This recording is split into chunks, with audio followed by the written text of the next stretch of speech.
I, Hi everybody, welcome back to my channel. Today I'm going to be talking to Marie. Background on Marie, same as the last people on my channel recently.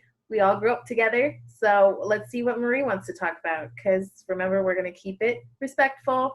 It is individual personalities and experiences. None of this is political. So, hi Marie! Hi. Um, yeah, first off, thank you so much for giving us all this opportunity to express our lived experiences and put them together to try and understand one another on a platform that I've already seen so many people from our childhood, come together through you. And it's really amazing to see all these different perspectives. So thank you. And second, also, I guess what I want to talk about for me is my hundreds of things raced my mind when we first talked about this. I was like, oh my gosh, I want to talk about this, this, this, and this. And then I was thinking about what your message was, the individual experience, and how, for me, confronting being a white woman in America from Oregon with so many, Oregon's getting so much love and hate all at once. yeah, the legacy of just growing up in that culture, and then Portland. So let's hyper center it. And then thinking about what it meant to be progressive thinking or liberal thinking, and then addressing racism and my own racism. And I always kind of caught myself as like this aggressive, like if I heard it, I'd call it out and just, I'm Yeah, not she was a mean racist. soccer player for sure. But I started thinking about how when I got called out on my racism, I would immediately get defensive and throw my guard up and say, I'm not racist. What are you talking about? Like, I've done this, this, this, this, this, and this, and this. I'm colorblind. I don't see these things. And then somebody, there's your problem. You're coming at me with, I'm not racist and I'm colorblind. And it really took me to think about what that meant. And I took my path of recovery, allowed me through my own addiction to have a raw and honest look at my past behaviors and how, and the good, the bad, and the horrific.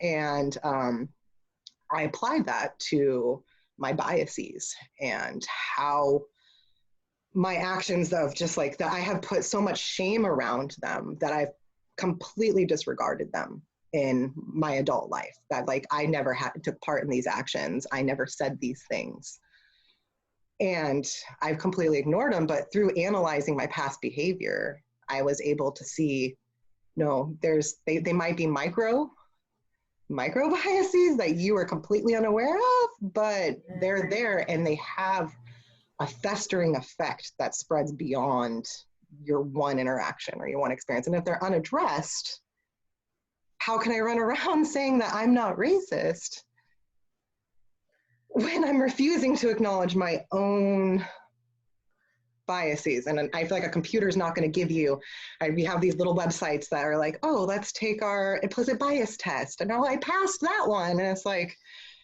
that doesn't mean you don't have biases and that they weren't ingrained by society. And so I don't know, that's just something I want to talk about is, sorry, that was a really long thesis. Hey, Coming I'm with right there with emotion. you. But it's a hard and, but it's not hard in comparison to what people have to endure when you're projecting your bias on the world. It's so small in comparison to look at yourself versus seeing how large an effect. So, do you feel your current studies had something to do with that? Because you are still a college student, or you went back, I should say, Mm-hmm. and you're studying international. What was it, business or law? Yeah, international law and U.S. foreign policy. So, So, do you think that had a lot to do with how you are feeling and your introspect that you are doing as a grown up now? oh, 100%. I think I dropped out of high school when I was 15. And so any education that could have given me, besides just my lived experience, was denounced, God, by 13, probably, when I stopped listening to any authority that went in front of me. And so when I finally went back, I I think it was the path of my education, because where I'm at now is definitely a result of where I began with it. Because I started off as an art history major and then ended up studying US foreign policy. And like my path to there was just noticing the benign behavior of people sitting in a class that's titled, what was it, environmental science and art history. And then you realize that it's a eugenics class. And you're like, holy shit, here's a bunch of white people sitting around a table discussing Captain Cook's encyclopedias as if they're beautiful pieces of art. And you're like, can we just at least first address the horrific racism and disgusting depiction that we are looking at first before we talk about his line work? And so interesting view of that. You know, and so it's just kind of like how, like, once I started to realize that these constructs around us are eliminating dialogue, and then I realized that anytime you try to challenge those dialogues in these academic settings, especially in art history, I was like, it's just shut down. You're not here for the art. You're trying to politicize it and da da da da da. And I was just like, no, I'm just trying to have a real conversation. And so I realized that that wasn't the place for me. And I immediately followed it with a class called Equality and Ethics in the Criminal Justice System. And I was shook to my fucking core. That class, he brought in police officers, he brought in transitional housing, he brought in documentaries and Stokely Carmichael, and I just felt like my eyes were just being peeled open for the first time. And it sucks that kind of hard sometimes. It really did, because what it was forcing me to look at what it meant to be a white person in a society that is constructed to oppress everybody but me. And it was a really hard pill to swallow. And I wanted to deny it, but when you are forced with so much fact and so much emotion and so much firsthand experience, and in the setting, I was forced to shut the fuck up and listen for once to what people had to say. And he encouraged class dialogue, and I think that and it just sucks that you have to be in an academic study to finally have this conversation, $50,000 in debt to have this conversation, you know. But I guess to bring it back to like the self-analysis of it all is that it's like, do we have to have academia to even take these paths? How do we take these paths without having somebody to present it for us? Unfortunately, my family will probably stand really strongly by me when they say knowledge is power. This is why academics are pushed. Mm-hmm. It's because you're not going to know these things. You're not going to do the introspecting and self-analysis without being confronted or having to sit there amongst peers who are intellectually stimulated and ready to discuss these topics. Mm-hmm. Mm-hmm. Oh, that's, no, 100%. Yeah, no, it's, I don't know. And I think with this self-reflection, as a white woman, I feel like it's really important, and if I could just like, I guess this is my plead, is to not feel self-righteous in the path, and to remember to stay humble, because just because you feel like you're doing the good work doesn't mean your good work is done. And if we're not cleaning up our own houses, you know, like what is the point of our own personal journey if we're not willing to extend it to others? And so I've really taken my own introspect and realized, like, if I'm complacent and content with how I'm seeing the world, there's a problem. Because if the earth is shaking around me and I'm not listening, but I'm content with my political view or my religious views or my socioeconomic views, there's a reason for that complacency, and it might need to be addressed. And so I don't know. I know I'm all over the place with this, because it's just, I feel like that's just self-reflection and how you share it is like. Do you have any recommendations of something you want to share, an article that you've read that you think would be of uh, importance to someone watching this that Yeah. hasn't necessarily done that, but is willing to do some reading or wants to learn more where you're coming from? I Yeah, I have this book. Actually, I made sure I found it before. Yeah, I was like, Brian, where's my Angela Davis book? I was like, because I literally this book changed Hold it my up a life little bit. a little higher. Um, Ah, because I feel like, particularly in Oregon, we, and being a woman, politics, demonstrations, right or left, in between, wherever it might be, having your voice is a huge part, I feel like, of being a Portlander and expressing it. And I didn't, I knew I had opinions. I knew I had a place. I didn't know how to articulate it. I didn't know how to defend it. And I didn't know how to put a historical context behind it. And the historical context is probably one of the most key things because we have amnesia in America when it comes to our historical legacies. And, you know, we can get in a conflict and then forget about that it even happened 3 years later. And it's amazing how quick dialogue quiets down.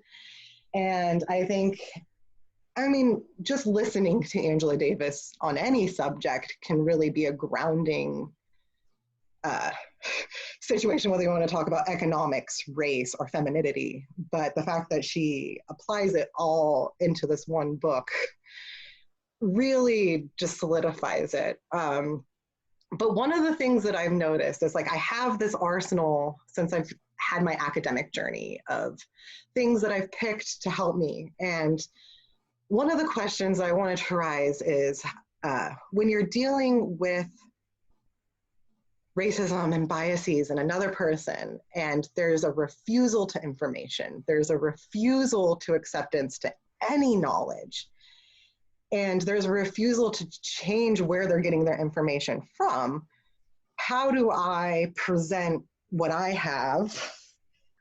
Because they're not going to pick up the book. They're not going to read the article. I've sent thousands of them and realized they're all sitting unopened.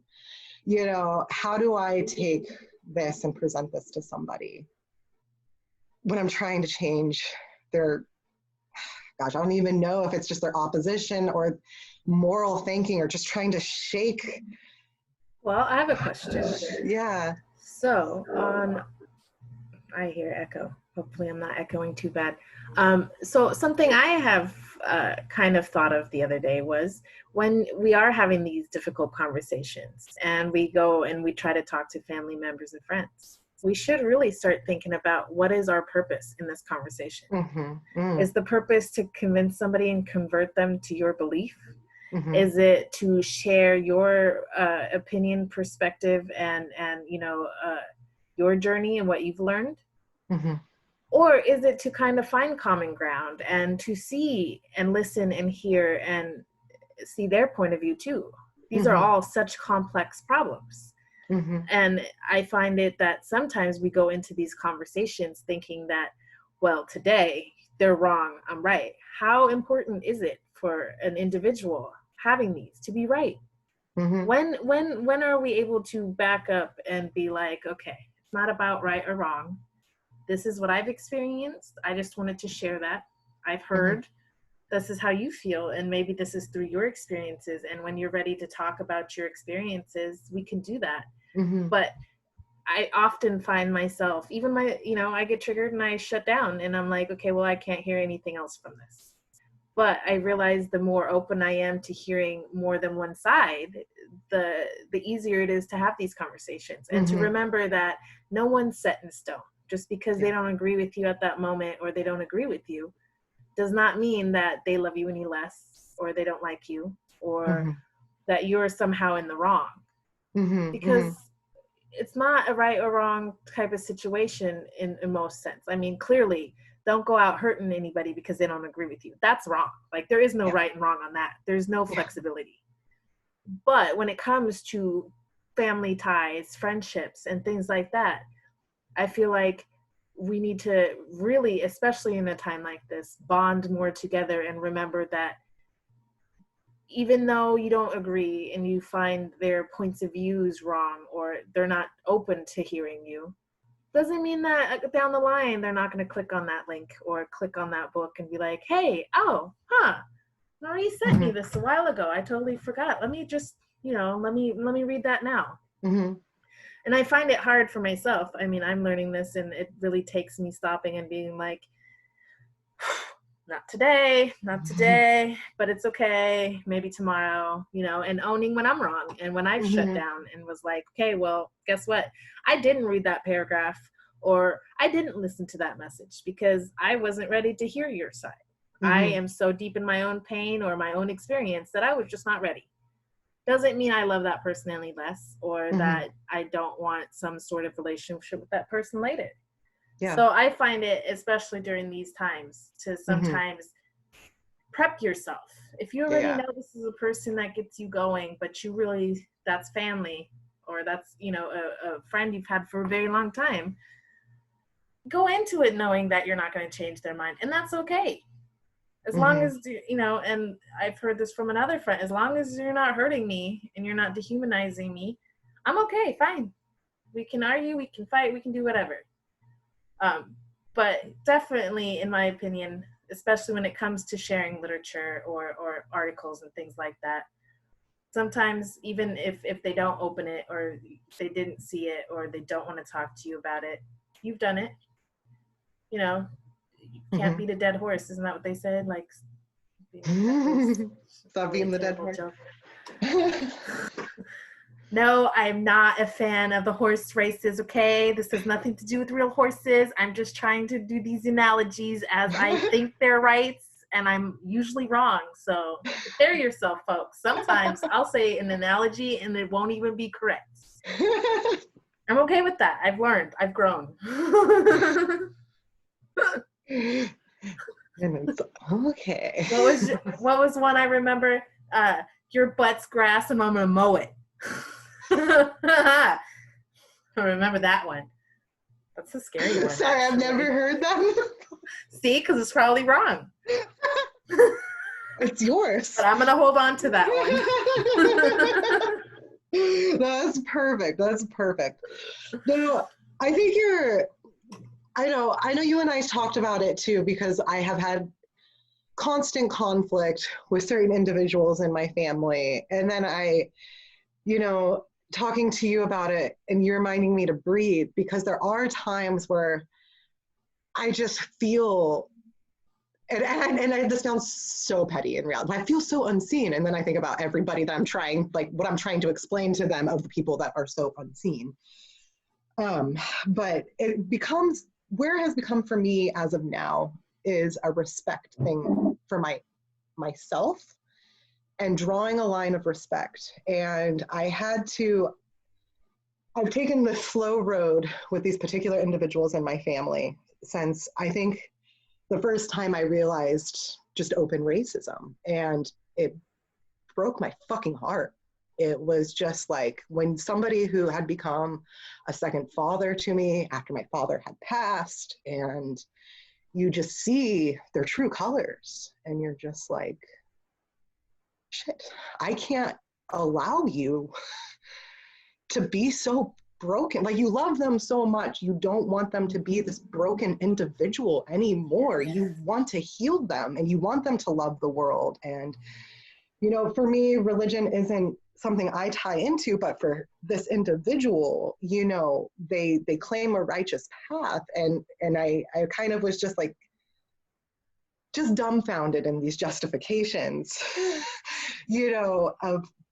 of the past and the way things go. And so I started figuring out that like religion might not be something for me, but it's a way that I can utilize a tool to connect his biases to reality. And it, over time, seemed to be working.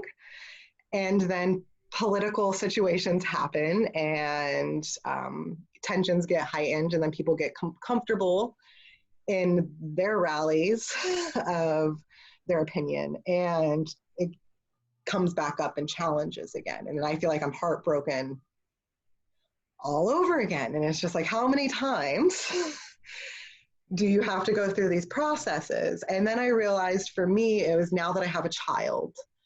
And then I started assessing my own normalization of racism and me allowing racism and allowing places for it to thrive by not checking it, by not saying, hey, this is not okay to be said in this room. This is not okay in my home. I will not allow this.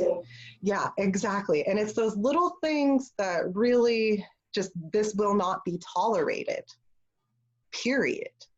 That I think I had to come to terms with that, because before it was like, I will let you say your horrific jokes and I will stewed in anger and distance myself from you, but nobody's healing in that, you know, and I'm normalizing the racism by allowing that. And I might be thinking in my head like that, wow, that's horrific. But by not saying anything, I'm allowing it to exist. And with having my daughter now, I have witnessed questions that have needed to be asked from her to me. Why does this person say that? Why are these images on their computer, these horrifically racist images? And I'm like, I have to explain what they mean and explain the racism and the hate behind it, because that's all it is. And I saw her heart break just like my heart broke about the same individual. And it was just, I can't allow her to live a life that normalizes these behaviors because you love that person. And so it became so much more than just my own fight at that point. And I wrote a post about disowning this individual and not wanting to speak to them anymore, because I was sick and tired of explaining to my daughter the hate.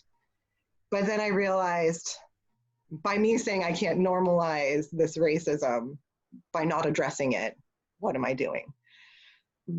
I'm allowing it to thrive still, because if you're the only person challenging it, if you're the only person in the room who's willing to use their voice, I don't know, it's a hard thing, because when you love someone and you just want them to be whole and not this broken mess, but you can't condone hate and it can't be tolerated, then where do we draw these lines? When do I say enough is enough and I cannot let your presence affect my daughter's normalization? But then also, is this a learning experience for me to cultivate with her? So it's like, I don't have any answer to it. It's just like these questions of like, how do we deal with these individuals? And so in my personal experience, you can't like shy away from it necessarily, because at the end of the day, love isn't supposed to be conditional, right? We're supposed to love unconditionally. It's in every religious book across the board. I'm not saying that as a fact either, because I haven't read every religious book across the board, but from what I have gathered, well, in that same sense, just interrupting the small events that happen is also showing your child what to do when it does come up. How can I stop it? By having the guts to be like, hey, that's not cool. But once again, do I love you any less? No, because isn't that unconditional love? I mean, we can love people from a distance. Trust me, I love people from a distance, and I'm working on that unconditional and showing that unconditional love. I'm not saying it's easy. I'm not saying I'm doing it per se without, my own faults. But I'm learning, well, how am I showing you love though?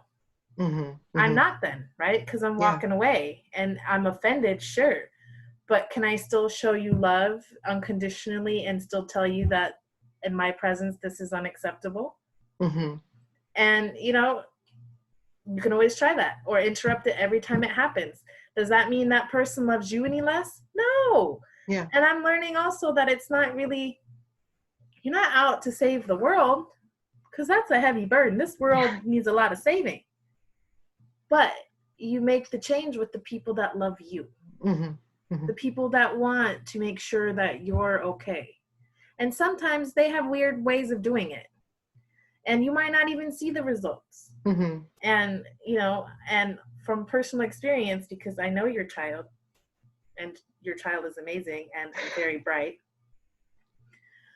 I think just by those small acts of interrupting it, but still showing love to that person has also does more than just walking away, because you're showing unconditional love. You're showing, I disagree. I'm really upset about it, but I let you know that I'm upset about it. And I will continue to let you know I'm upset about it. And hey, when I come over, could you please just change your screensaver? You don't have to change your whole life. I'm fine with that. But just for when I come and my family comes, could you just do that for me, please? And it's worth a try. I'm not saying that people will do it, because in my experience, people that are set in their ways tend to feel offended when they have to change little things about themselves. But I've also learned that sometimes they're like, oh, okay, I can do that, or I can turn the computer off. Or, hey, computer screens, turn off. You can turn the monitor off. When you're there. But I feel that there's something to be said of unconditional love, especially for people who are broken, because we're all broken in one way or another. And if we think on our own lives, think about the people that have always been in our lives that have shown us unconditional love no matter what. Yeah, maybe not always in a great way, or maybe not the way that you want it, but at the end of the day, I mean, I have people where I'm like, oh, that person's been there the whole time. It's okay. Like, I can be me, and I can say, hey, I don't agree with that comment. I think that is really crappy. And that's okay. Doesn't mean I love them any less. Doesn't mean that I don't want them in my life. And I feel like right now, especially with this heightened outside intensity, is a time where we really should focus on not cutting ties, even with people that aggravate the crap out of us. Because that's showing that they're winning, or that whatever they're angry with is just being reinforced. Oh, well, another person that walked out of my life, like, oh, couldn't even hang out with me, huh? When in reality, not everyone sees why. It's not always the why. Sometimes you just gotta suck it up and be like, okay, clearly you don't see the why. You don't understand the why. I don't know why.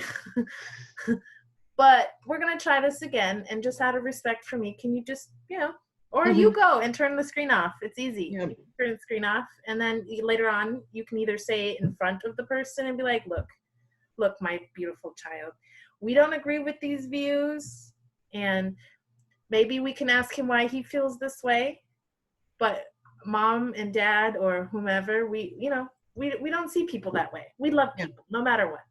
And I think sometimes it's the unseen that also shapes us too. Oh yeah. It's the unseen and the seen. So if you notice something that's a subliminal message, like a picture, a screen, a word, a symbol, address it, make it seen. Yeah. Make it seen. And then it's no longer an unseen subliminal thing. It's all of a sudden in your face. Oh, well, unacceptable. Yeah, no, definitely. No, definitely. It's, oh man. Yeah. Thinking about like coming to, because I don't know, just the work. America is such a crazy fucking place. Hey, Rome wasn't built in a day. Yeah. Those naked statues didn't just pop up. Right. Yeah. But it's just like thinking about like how the construct, it's because the work that needs to be done, there's just like the individual scale, the family dynamic, the community dynamic, and then the broader scale of a country, and then obviously global.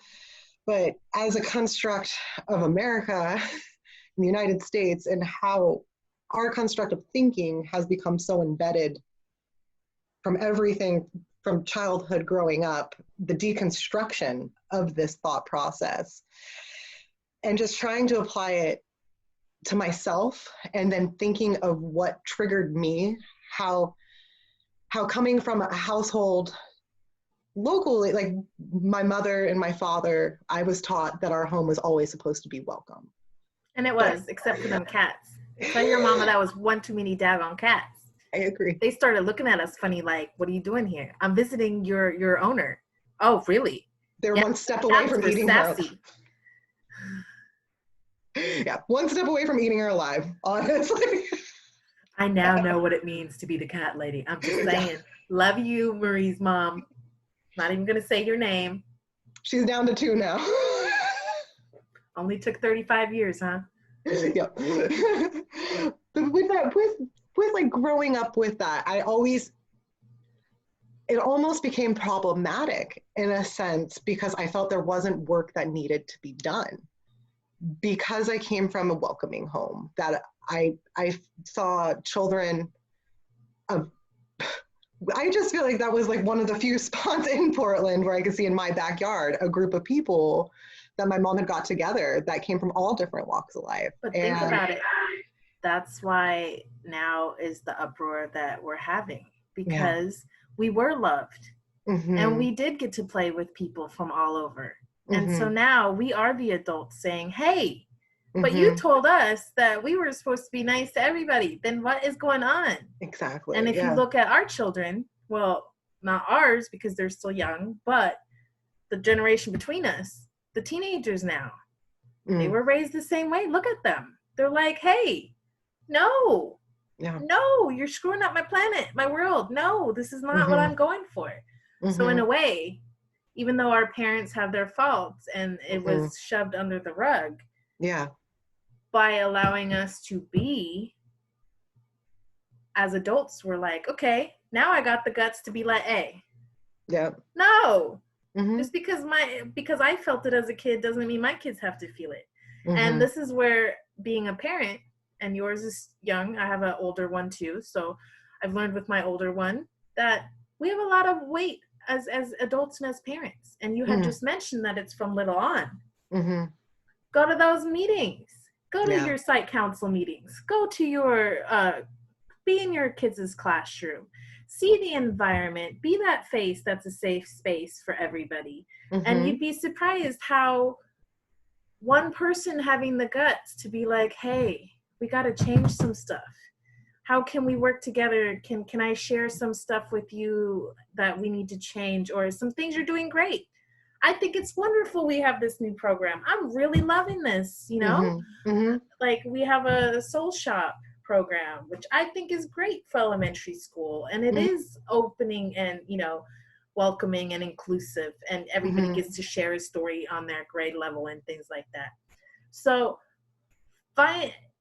finding those little moments, because when you're looking at the world as on a macro scale, you're going to drive yourself crazy. We're all going to end up in the freaking insane asylum. And that's the goal, in my opinion. Everyone, in my opinion, still not a political post. But I'm just saying it. If we focus on our own little communities and we start there, it just spreads. Granted, it's a lot harder to spread the love than the negativity, it seems. But at the same time, our little humans are then going to grow up and be like, yeah, they've already started the change. And that was great. And trust me, my little humans will go to counseling one day and have all sorts of complaints too. But I'm hoping that by watching us say, hey, in a respectful manner, in a, hey, this is not okay, in a, I looked this up and I found a solution. My whole thing is, it's easy for me to complain. I can sit here and complain all day long, Marie, all day long. But I've realized if I take a moment and at least start to see if I can find a solution and present, hey, it might not be a perfect solution, but look, can we work on this? Can we work with this? Like, am I onto something? People are really open, especially even before the major incident that has, you know, blown everything up. Even before that, people were willing to listen. But it takes being that oddball out, being the nail that's sticking up, because at the beginning it wasn't easy. Like, you know, it's easy to stay with the pack. Oh yeah. The lone wolf, you know, he's up for attack on all sides. But at the same time, I realized that lone wolf can create its own pack. And it takes just one little, hey, I found this article. And what are we doing that's similar? Or do we have a program like this? Because you're right, it starts with the little ones. And they're so open and so ready to just soak everything up. And so finding ways to combat them or to help them navigate through this crazy time by having some other sides of it, I think is a good way to start too. And you know, it's not going to be easy. It's a long road. It's been a long road for many years, and it's going to continue to be. But I think we're a lot further than we were, and it seems like we're going backwards because it's all out in the open. You know, that rug has been yanked out from everybody who has never had to feel it, see it, or do anything about it. But at the same time, what? When the tower goes down, what's going to happen? We're going to rebuild. We got to rebuild, right?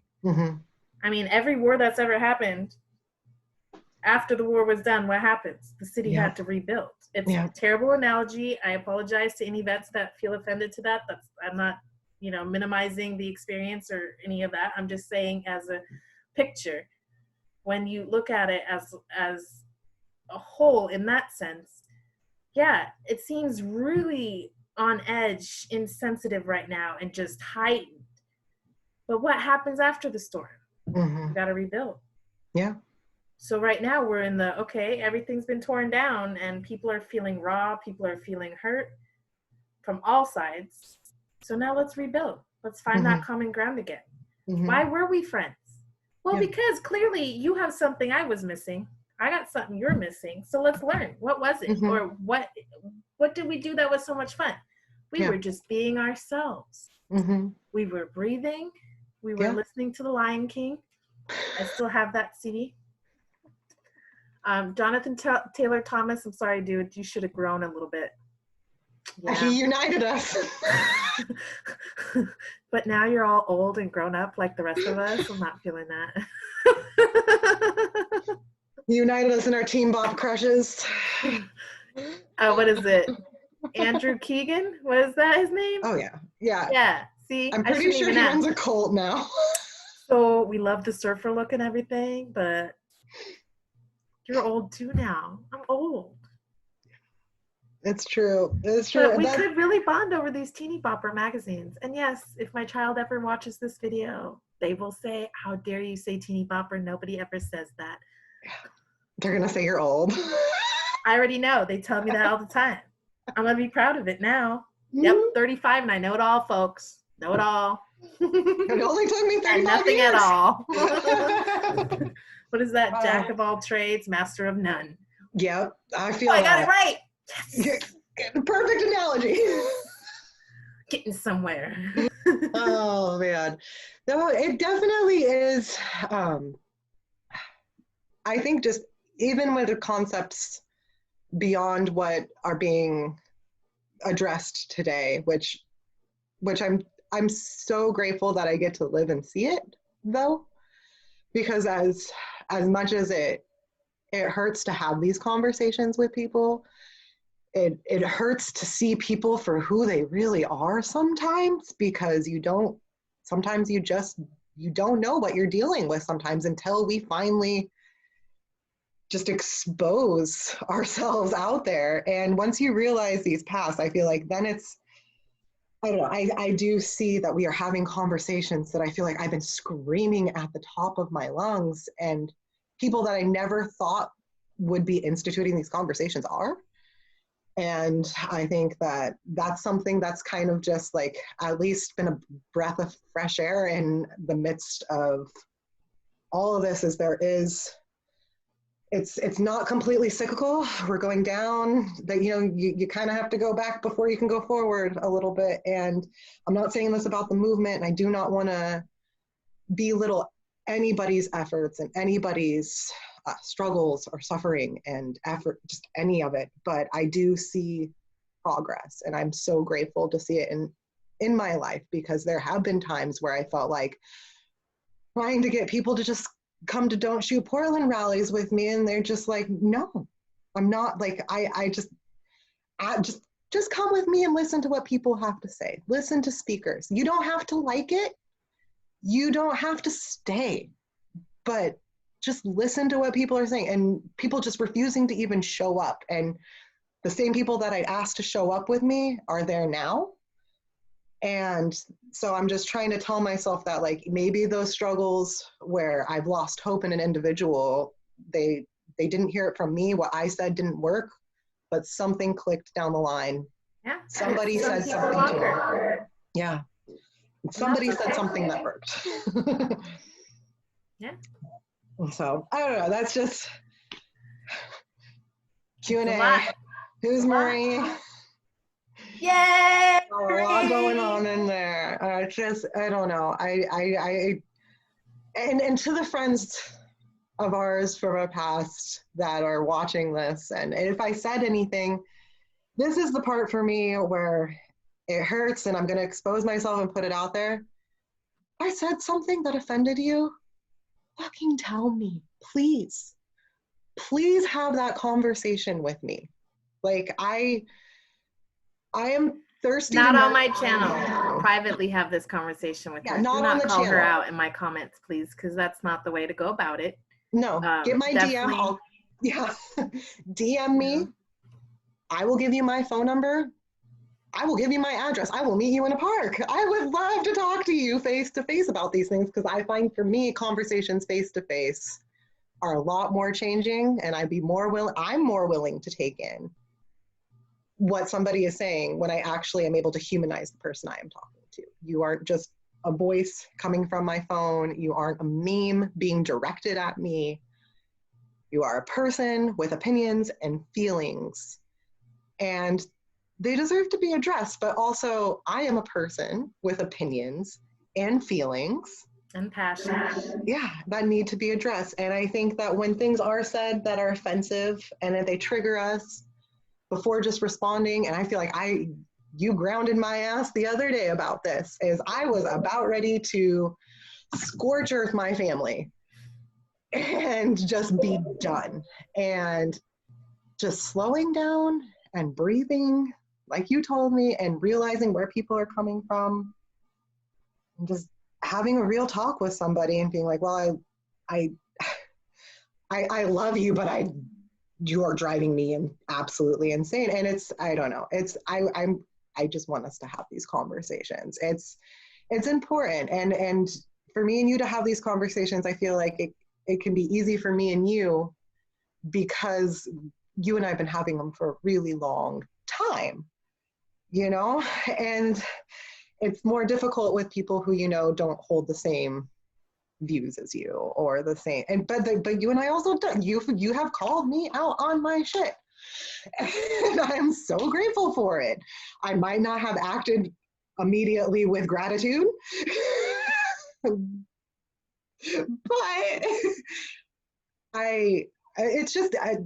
it takes a real friend to be able to be like, hey, you're being an asshole. Stop being an asshole. Hey, that goes both ways. Anybody that knows me personal knows I can be a real asshole. So that goes both ways, and this is why I'm enjoying this, because it's reminding even me that, hey, don't mess with me, because remember, I know who you are. You might be 35, think you know it all, but I remember that, 9-year-old, don't make me call her out too. Yeah. So it takes going back and revisiting those people that know, because we're at our rawest form as children. Yeah. We are who we are as children. And those of us who know each other since childhood, those are the raw, authentic selves, because we didn't know how to be chameleons, how to change because of work, school, fitting in, whatever. When you are at that age of, especially, the first few, elementary. Elementary is, you are who you are, and there is no covering it up. Now, you're being shaped, yes, but those people from those years are the people that know the true you, whether you like it or not.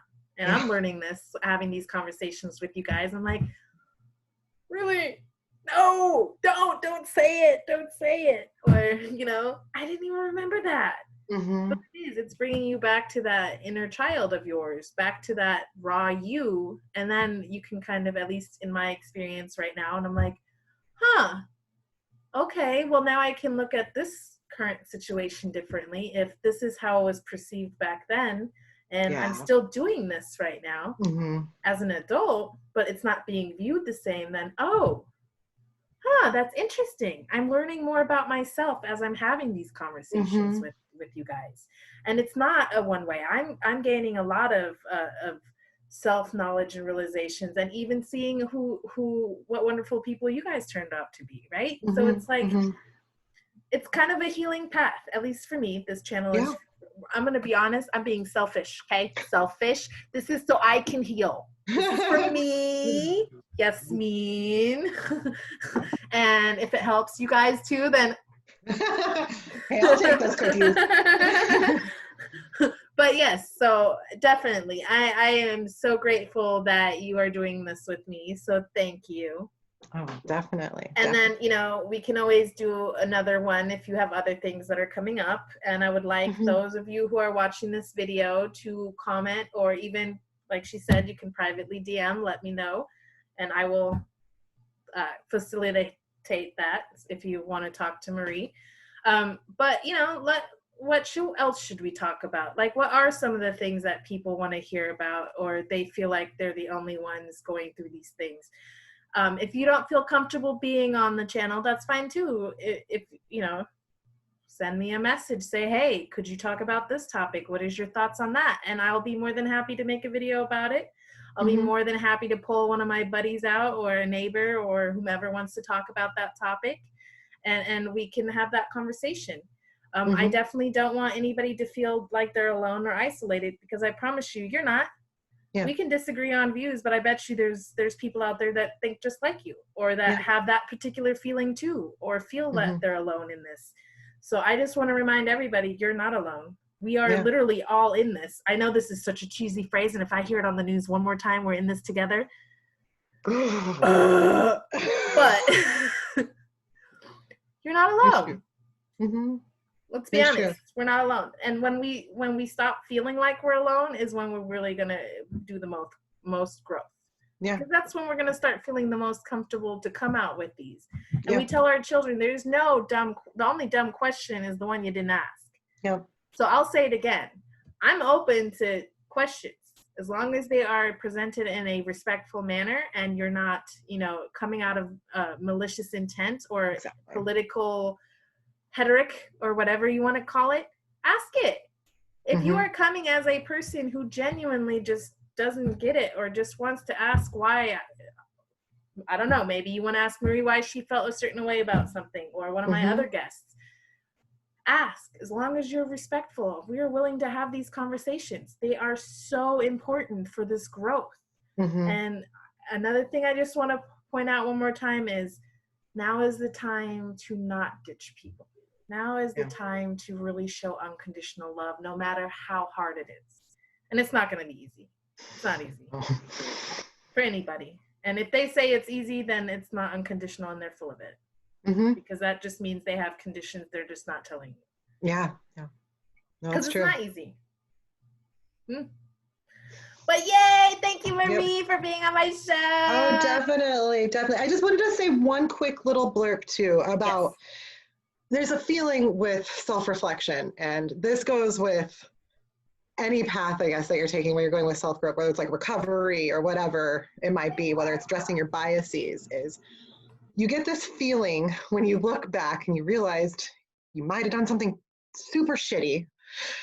You get this shame that comes over you, and it tends to be self-defeative, and sometimes it forces you to ignore that feeling or that action that you had. And I just wanted to say that shame is your progress, and that's your growth, and that's you reflecting and seeing that you are not comfortable with you behaving that way.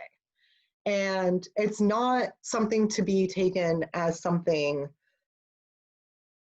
to shove away. Embrace that terrible feeling, as bad as it is, because that is your growth, and that is something to take pride in. And I just want to leave it with that, because I have diminished my own growth by even getting a touch of that feeling and then backing away. I don't want this. I don't want to feel this way. I don't even remember behaving this way. But my behavior has a catalyst that affects other people. And once I started to analyze that shame, I realized isn't a bad thing. It's a good thing. And that means that I don't want to behave that way anymore. And so I don't know if anybody could take anything from that. That's awesome. Yeah, it's your progress. Thank you. That's So. well put, because that is something that stops people. Yeah. The fear of judgment and the fear of judging yourself. I mean, we are our own harshest critics. And our voice is really the voice that holds us back as people, as individuals. It's not really necessarily the outside. It's that voice from within. It's that harsh critic. So yeah, I'm proud of you. Oh, thank you. I just wanted to throw, I was like, but yeah, and thank you for having me, and thank you for healing both of us right now. And yeah.